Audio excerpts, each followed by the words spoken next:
আজকে আমরা অ্যাক্টিভ থেকে প্যাসিভ ভয়েসের বর্ধিত যে অংশ কিছু বাকি ছিল সেটা আমরা এখন আলোকপাত করছি।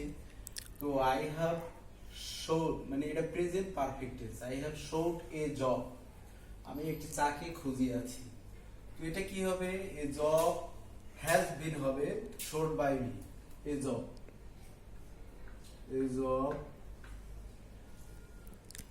has been showed by me. এরপর কেউ কেউ ভাববে যে এটা কন্টিনিউয়াস টেন্স, আসলে তা না, এটা প্রেজেন্ট ইনডিফিনিট টেন্স। এটা উদ্যত হওয়া, যে Meena is going to make tea, কোনো কাজের জন্য উদ্যত হলে এরকম হয়, তাই ইজ গোয়িং টু ফর্ম রেখে দিতে হয়। তাহলে লিখবো T is made, T is going হবে going to be made by Mina.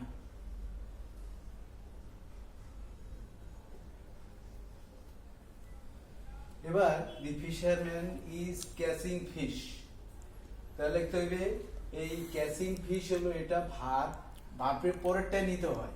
তাহলে ফিশ হলো অবজেক্ট, তাহলে ফিশ নেব, fish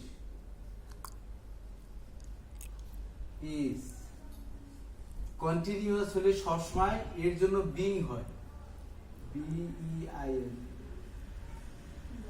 fish is being caught, caught by the fisherman.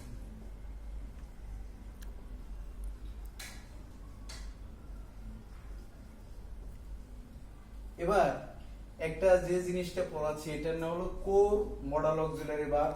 Can, could, may, might, shall, will, should, would, ought to, dare, need এগুলি থাকলে two B বসাইতে হয়। এই ভার্বের পরে এই শুড ভার্বের পরে বি বসাইতে হয়, তারপর মূল ভার্বের পাস্ট পার্টিসিপল করতে হয়। আমরা লিখব it should be, it should be done by you. এই হলো এটা। সবচেয়ে মজার বিষয় এখন যেটা আমি লিখছি, we made him captain, we made him captain.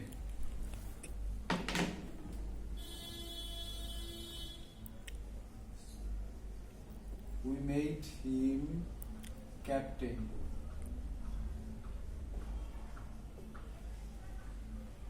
এখন হিম ও অবজেক্ট, এটাকে বলবো আমরা NP2 প্লাস NP2। ক্রম অনুসারে অঙ্কের বেলায় কিন্তু NP2 এর পর NP3 হওয়ার কথা, কিন্তু তা না। কেন হয় নাই? কারণ হিমই কিন্তু ক্যাপ্টেন, অর্থাৎ হিমই অবজেক্ট। এই হিম এবং ক্যাপ্টেন একই ব্যক্তি, এটা তার র্যাঙ্ক শুধু। এরকম একে বলা হয় ফ্যাক্টিটিভ অবজেক্ট অথবা কমপ্লিমেন্টারি অবজেক্ট। তো ফ্যাক্টিটিভ অবজেক্ট অথবা কমপ্লিমেন্টারি অবজেক্ট কখনো বাক্যের সাবজেক্ট হয় না। হ্যাঁ, এটা কিন্তু ইনডাইরেক্ট অবজেক্ট, এইটা তার র্যাঙ্ক, এর ডাইরেক্ট অবজেক্ট। তাহলে এই র্যাঙ্ক কখনো বাক্যের সাবজেক্ট হিসাবে অংশগ্রহণ করবে না, এটার আগেরটা হবে, তার মানে হিমটা হবে। তাহলে হিমটা হইলে হি হয়, কখনো এটা হবে না। এটা ফ্যাক্টিটিভ অবজেক্ট বাক্যের সাবজেক্ট হতে পারে না, অর্থাৎ কমপ্লিমেন্টারি অবজেক্ট বাক্যের সাবজেক্ট হতে পারে না। সেই জন্য আমরা লিখবো he was made, he was made. এরপর পাস্ট পার্টিসিপলের পরে ওই র্যাঙ্কটা লাগাই দিতে হবে, he was made captain, captain by আস।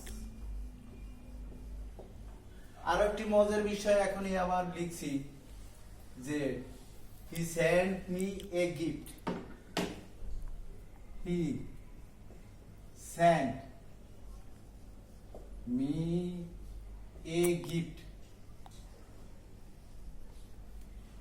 খুব মজার বিষয়, এই যে এটাকে বলবো NP2 প্লাস NP3। কেন বলবো? কারণ মি আর গিফট একই না, আলাদা আলাদা বলে ক্রম অনুসারে গাণিতিক বিষয় বলা যায় NP2 এর পর NP3, কিন্তু আগেরটা পারলাম না কেন? একই ব্যক্তি বলবো।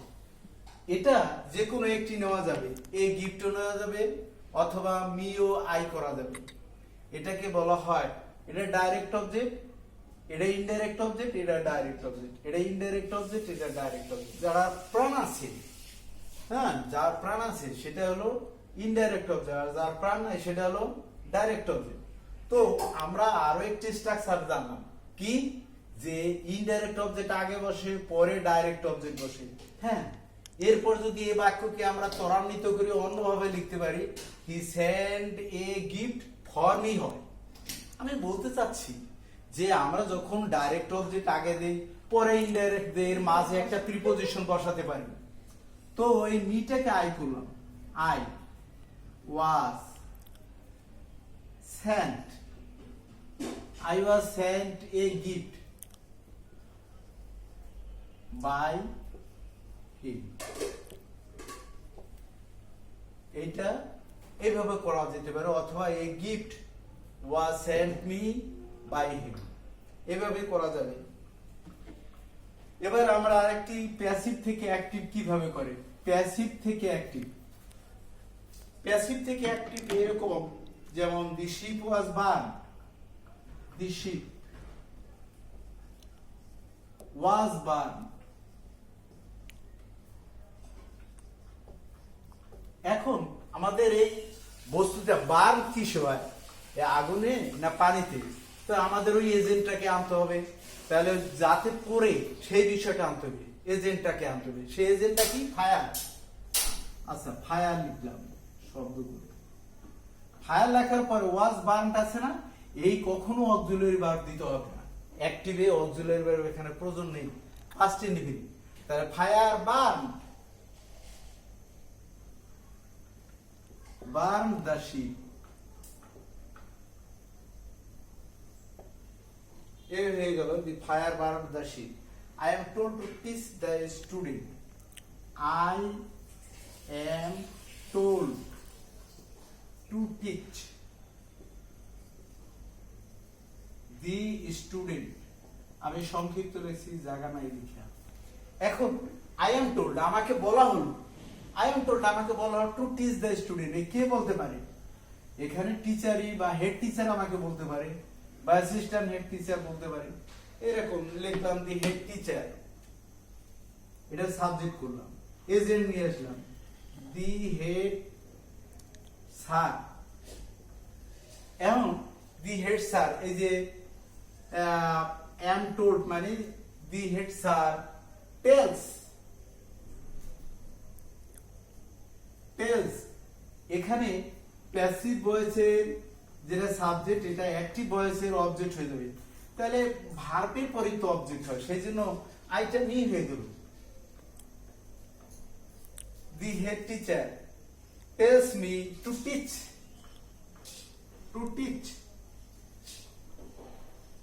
the student। এইভাবে প্যাসিভ থেকে আমরা অ্যাক্টিভ করতে পারি। যেমন আরো লিখতে পারি যে এ লেটার ওয়াজ রিটেন। ভালো কথা, এখানে সাবজেক্টটা উজ্জ্বল রয়েছে, সেই সাবজেক্টটা কল্পনা করতে হবে। এই একটা চিঠি লেখা হয়েছিল, কে লেখছে? মনে করো দি রাইটার লিখতে পারি, বা এক পারসন অথবা an educated man লিখতে পারি,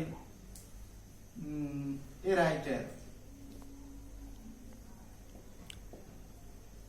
রাইটার ওয়াজ রিটেন, যেহেতু রোট করবো, এটা ভার্ব টু লিখবো।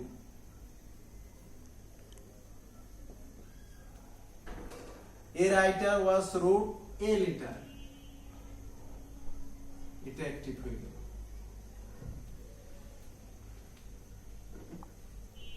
এবার আরেকটা বিষয় বলি, কিছু কমপ্লেক্স সেন্টেন্স আছে যেগুলো ভয়েস করতে হয় এইভাবে। আমি একটু লিখছি সেটা, I know that he is honest, I know that he is honest। সবসময় ভাবতে হবে যে আসলে কোন বাক্যে এই দুইটা বাক্য আছে, দুইটা বাক্য না দুইটা ক্লোজ আছে, একটা প্রিন্সিপাল ক্লোজ একটা সাবঅর্ডিনেট ক্লোজ। এই দুই বাক্যের মধ্যে এই দুইটা ক্লোজের মধ্যে দেখতে হবে ট্রানজিটিভ ভার্ব কোনটা আছে, সেইটাকে প্যাসিভ করা যাবে, আর বাকিটা প্যাসিভ করা যাবে না, ইনটেক থাকবে, ওইরকমই করতে হবে। তাহলে এখানে মেইন ভার্ব হলো নো, নোর পর বাকি যা আছে সব লিখে আনতে হবে, সব লিখে দিতে হবে। এটা অবজেক্ট লিখবো, দ্যাট হি ইজ অনেস্ট, উত্তর হবে এরকম, দ্যাট হি ইজ অনেস্ট। এবার লিখবো is known, is known to me, এরকম করতে হবে। আরো একটি আছে, এরকম লিখি, I know what he thinks. I know.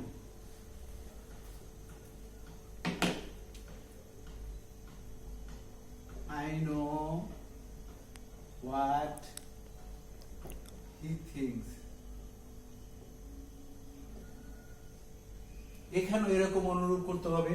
এটা হলো ভার্ব, ভার্বের পরে যা থাকে সব অবজেক্ট, এই পুরোটা নিয়ে আসতে হবে, লিখতে হবে what he thinks is known to me. What he thinks is known to me.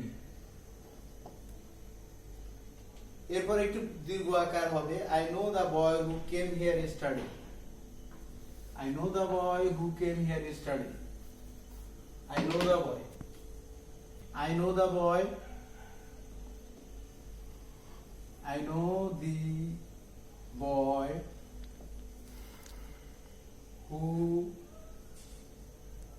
came here yesterday.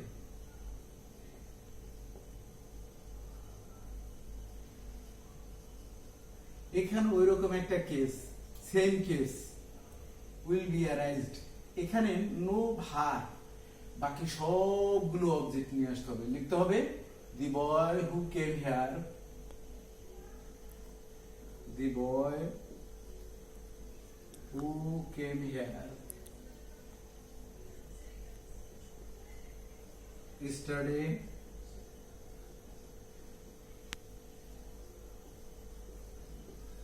is known to me. बस তাহলে এই নো হলো ভার্বের পর যা আছে সব নিয়ে আসছে, বাকিটা পুরোটাই অবজেক্ট। এই জন্য লিখেছি the boy who came here yesterday is known to me. এবার আমি কি করব, ইম্পারেটিভ সেন্টেন্সে সব সময় সাবজেক্ট হিডেন থাকে, সাবজেক্ট হিডেন থাকে মানে লুপ্ত থাকে, গুপ্ত থাকে, নেপথ্যে থাকে। তো সাবজেক্ট এরকম নেপথ্যে থাকলে তো সেই বাক্যের শুরুতে ভার্ব দিয়ে শুরু হয়, এটা হলো ইম্পারেটিভ। ইম্পারেটিভ আদেশ, উপদেশ, অনুরোধ ইত্যাদি বোঝাবে। যেমন অলওয়েজ স্পিক দ্য ট্রুথ, এই বাক্যের কোনো সাবজেক্ট নেই, অলওয়েজ স্পিক দি ট্রুথ, এই বাক্যের সাবজেক্ট নাই, শুরুতে ভার্ব দিয়ে আরম্ভ করছে, এটা হলো অ্যাডভার্ব। এখন সবসময় অ্যাক্টিভ থেকে প্যাসিভ করতে হলে ইম্পারেটিভ সেন্টেন্স সবসময় লেট দিয়ে করতে হয়। লেট একটা ভার্ব, অনুমতি দেওয়া, তাই লেটের পরে অবজেক্ট খুঁজতে হবে। তাহলে অবজেক্ট কোথায় খুঁজবো, এই ভার্বের পরে যেটা আছে এটা অবজেক্ট, কারণ লেট দ্য ট্রুথ লিখতে হবে, লেট দি ট্রুথ। আচ্ছা, লেটের পরে অবজেক্ট খুঁজলাম, তারপর লিখবো বিইবি, লেখার পরে যে মূল ভার্ব আছে এই মূল ভার্বের পাস্ট পার্টিসিপল করতে হবে, স্পোকেন। মজার বিষয় কি, স্পোকেনটা হলো আসলে একটা পার্টিসিপল। কেমন পার্টিসিপল? পাস্ট পার্টিসিপল, তার মানে এটা অ্যাডজেক্টিভ। এরপরে বাক্যের শেষে অলওয়েজ লাগাতে হয়, অর্থাৎ ভার্বের যে অবস্থানটা বাক্যের প্রথমে হয়, অথবা বাক্যের শেষে হয়, আবার অক্সিলারি ভার্ব এবং প্রিন্সিপাল ভার্বের মাঝে অবস্থান করে এবং কোন কোন সময় সাবজেক্টের পরে অবস্থান করে। তো বিশেষ করে এখানে এই অলওয়েজটা এই শেষে অবস্থান করবে।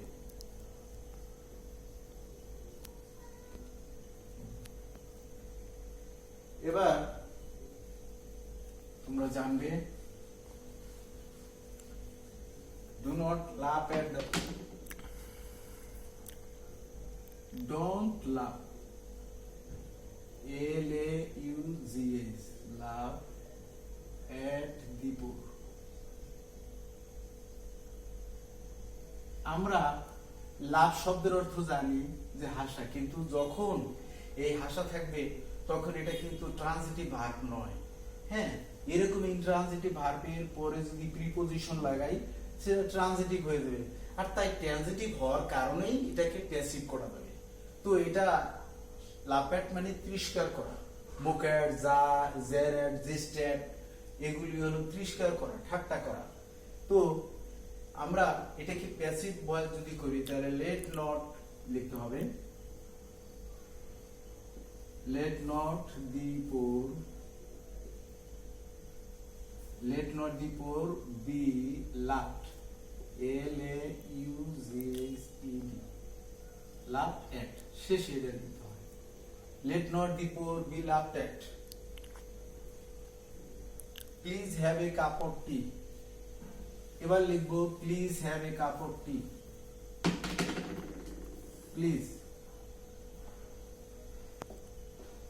have a cup of tea।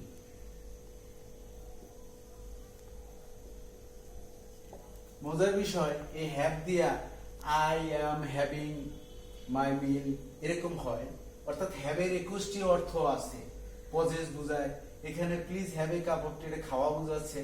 তো সেই ক্ষেত্রে হ্যাভের অনেক রকম অর্থ আছে, এখানে আপাতত এটা জেনে নাও যে please have a cup of tea মানে এক কাপ চা পান করবে, এরকম পান করবে এইরকম অর্থ বোঝাচ্ছে।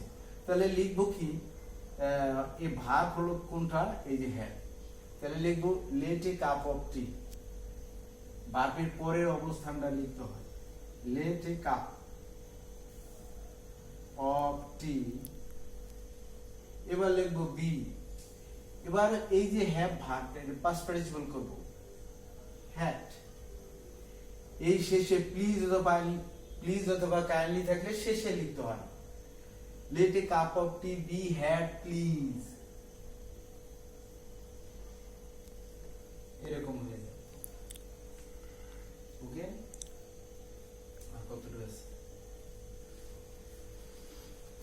এবার আরেকটু দেওয়া দরকার আছে, ইন্টারোগেটিভ একটু বাকি আছে, এটা আমি লিখছি how much milk do you want, how much milk,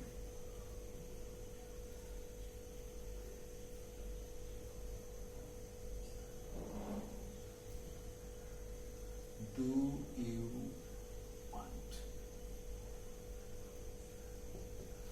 এখানে হাউ মেনি এবং হাউ মাচ ব্যবহার করার একটু বিষয় বলতে চাচ্ছি, সেই জন্য আমি এটা আলোকপাত করতে চাচ্ছি, এটা এই জন্য হাইলাইট করছি।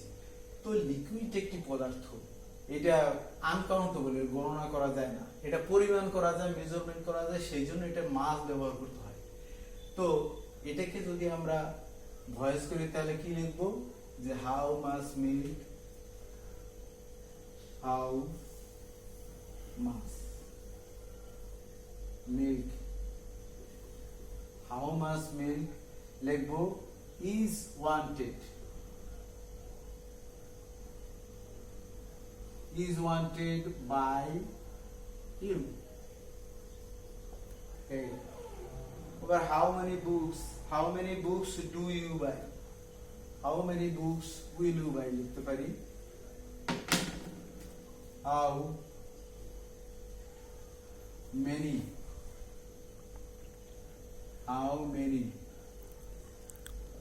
books will you buy। फिर लिखबो कि how many books, উত্তর লিখবো how many books will be bought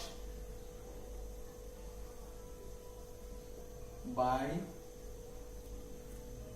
you, এরকম একটু সমস্যা থাকে। আর আরেকটা বলছি, whose car does he drive, whose মানে কাহার, whose car does he drive, whose car কাহার গাড়ি সে চালায়, whose car does he drive, whose কাহার।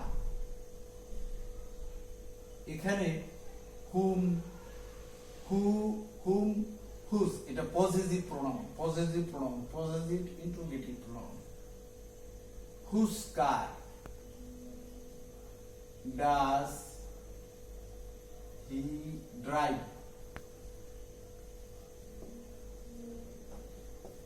লিখবো হুজ কার ইজ ড্রাইভিং, হুজ কার is driving, whose car is driven by, কতগুলো শেষ এ পর্যন্তই। বাকিটা তোমরা দেখে নেবো, আর একদিন আমরা অন্য বিষয়ে আলোচনা করবো। খোদা হাফেজ।